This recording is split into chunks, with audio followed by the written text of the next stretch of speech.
How can we optimize completing Pokemon trading card game sets?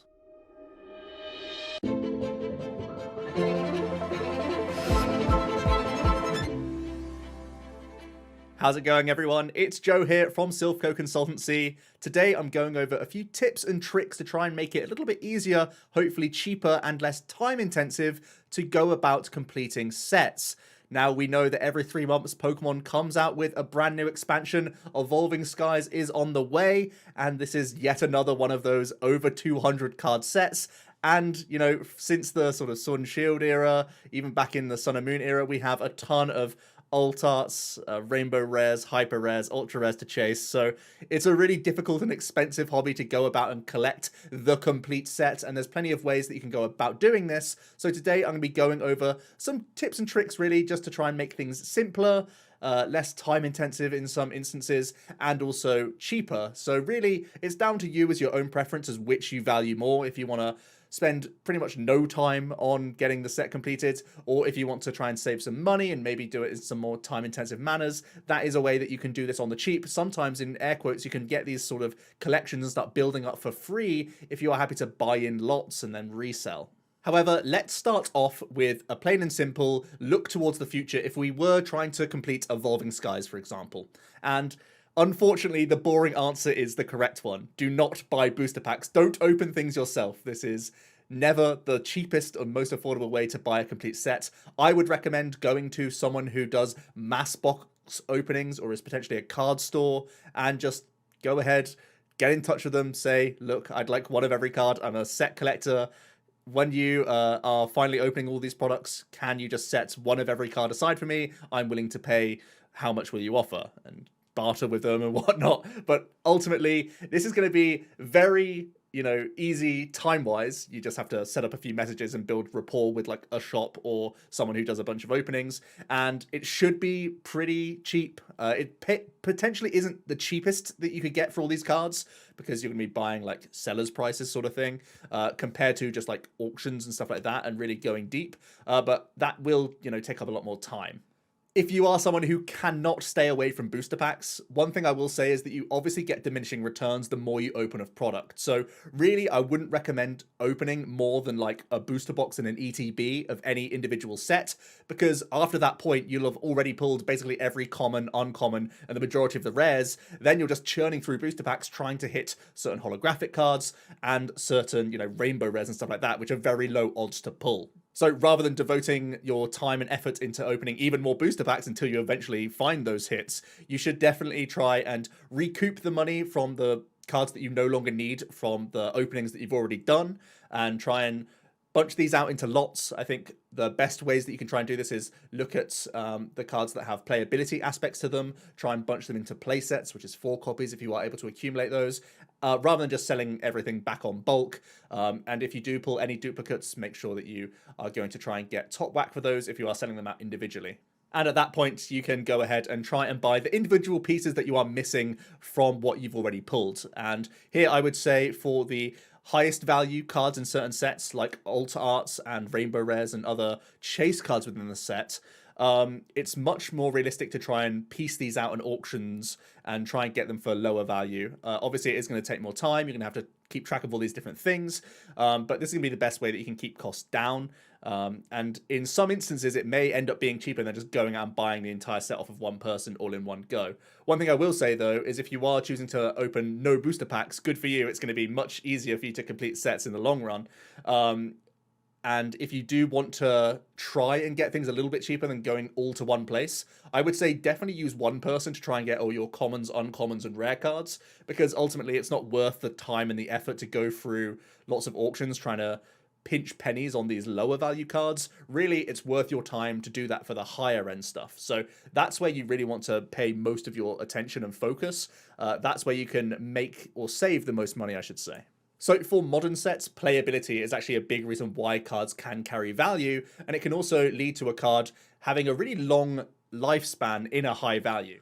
Unlike non-playable cards, these are going to be useful for 1 to 2 years, and there will be demand on top of collector demand because players will need these until they rotate. So oftentimes it's good to be patient on certain cards if you are aware that they are playable. Now, you may not have any interest in the TCG, you may not know the rules, but there are plenty of channels out there that can help you out. You can simply go to buy lists on competitive YouTube channels like my own, for example, Omnipoke. I've been a competitive player for a decade now, and around the set release, we will usually send out a buy list specifically for players. So you know that if you're pulling these cards, or if you haven't got this card, and you still need it to complete your set, potentially it's one that you might wait on because the price can drop dramatically after a set rotates. Rotation is simply when it is no longer usable for standard tournament play, which is the main format that TCG players use in Pokemon.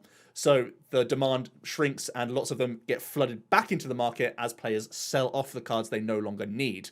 For example, if you go back to previous years, a great example is always the Shaman EX. This card, when Roaring Skies was first released, was around $80 to $100 a piece for these, and they were really important cards. It later meant that Roaring Skies got a huge batch of additional print runs because there was just so much demand for exactly Shaman. It was really making the game expensive at the time, and you look at Shaman EX's price these days, and it's like $2. You can get a Shaman super easily these days if you just scour around, and that's because the players back then needed them for all their decks, and now we no longer do.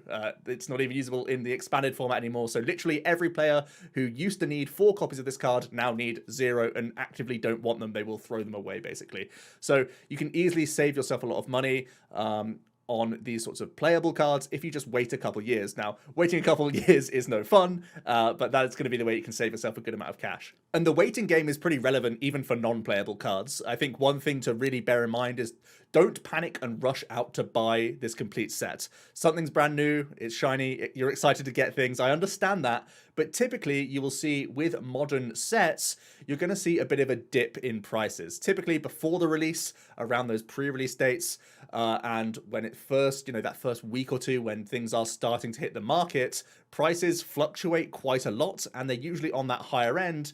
And as those eager beavers go and get those cards, the demand will slowly wane for these. There will still be a good amount of demand for a lot of these cards if you are competing with other patient people who are collectors, but usually you will see a bit of a cool off after potentially the first month or so of a set being released, and I think that's a better time for you to swoop in and start trying to get your missing pieces from those completed sets if you haven't gone out and bought the whole thing all in one go.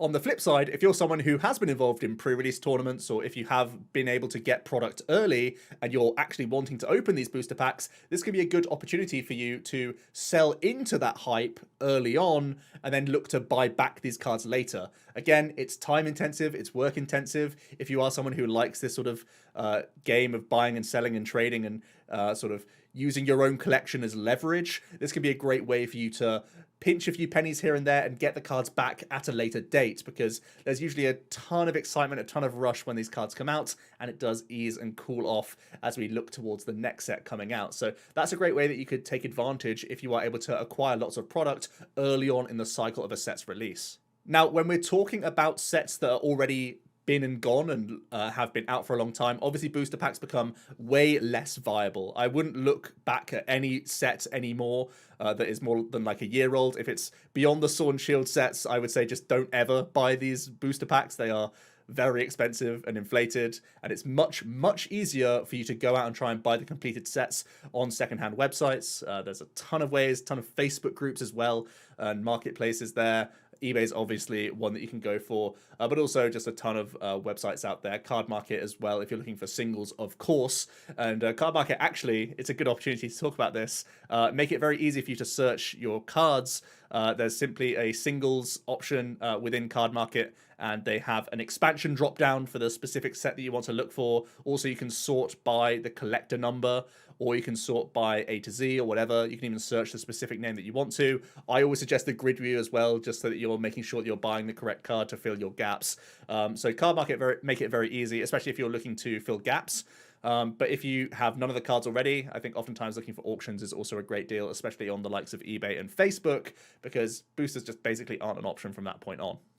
Another great set collecting tip is to Make sure that you have a trade binder on hand if ever you are going to IRL tournaments or going to your local card store, because again, leveraging these duplicates that you have pulled in whatever packs you have opened is going to be a great way for you to basically do a zero value trade to make your completion that little bit closer.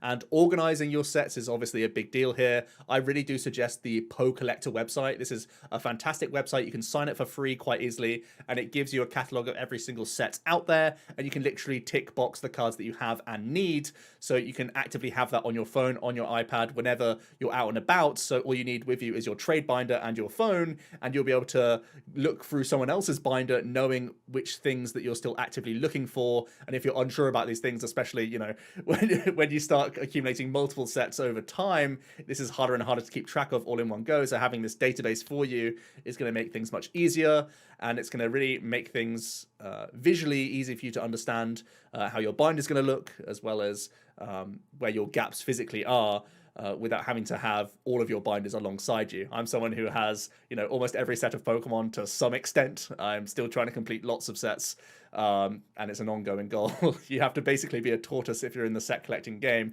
There's just been so many at this point, and I'm not a millionaire. But this app is literally a godsend, because I can cherry pick certain cards here and there, knowing with full confidence that I'm not accidentally buying a duplicate for my own collection. So in summary, if you want the boring, low-effort route, just go ahead and find someone who does mass box openings and try and offer all in one go for the entire set.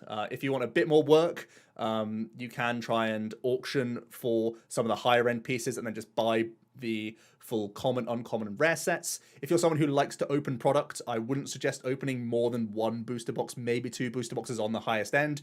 Try your luck at getting one of the real chase cards, because that's one way that you can be fortunate and save yourself a lot of money if there are some expensive cards within a set. But any more boosters than around that sort of 50 mark, you will be just getting diminishing returns. You'll be opening basically exactly for the rare card every single time, and you're going to end up having to sell more and more of these cards, and it's just a slippery slope really, where your odds get worse and worse to get things to actually fill out your binder. You're much better off then just trying to piece together those things that you still need singles wise from the open market.